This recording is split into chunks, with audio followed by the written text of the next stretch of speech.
هو ده اللي انت كنتي هتموتي وتقوليه لي؟ كرمالي مستر يوسف، كأني ما خبرتك. ماشي، اندهيها لي. بس هيك رح تفهم اني انا خبرتك. اندهيها لي. اوكي.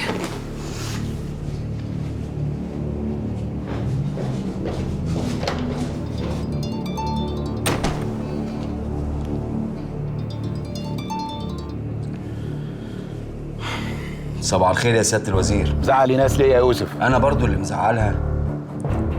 على فكرة أنا مستني مكالمة حضرتك دي من امبارح بالليل. مستني مكالمتي؟ أنا ما كنتش عايز أكلمك نهائي يعني. إزاي تخلي البنت تنزل تجي لي في نص الليل يعني؟ شكلها يبقى إيه؟ متأسف يا سيادة الوزير، متأسف. بس أصله كلام يضحك. بقى ناس تنزل لوحدها وفي نصاص الليالي؟ ده كلام برضه يا سيادة الوزير. يوسف أنا مستنيك بالليل. مع السلامة. بابي انا مش هقدر احضر القعده دي، هخليك انت تقعد معاه تتكلم براحتك وانا هخرج مع اصحابي. جود ويت بيبي، انا هشدهولك.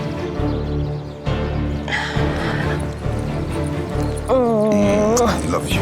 لاف يو تو.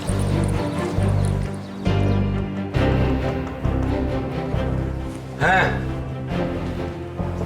ويا ترى قلت لها ايه تاني؟ يا ترى قلت لها ان انت بتعملي لي مساج على الكنبه الطاهره دي؟ ها؟ وان انا لما بتزنق فيكي بلاقيكي، ولا ده اتمنتج؟ يا بلاعه يا بلاعه. والله يا مستر يوسف. لا والله ما يجيش خالص في الحوارات دي.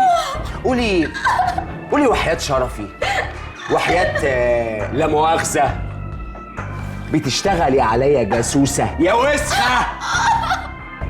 دي بنتي كدابة واقفة قدامي، دي عايزة توقع ما بيننا. بس أنا مصدقها يا شمال.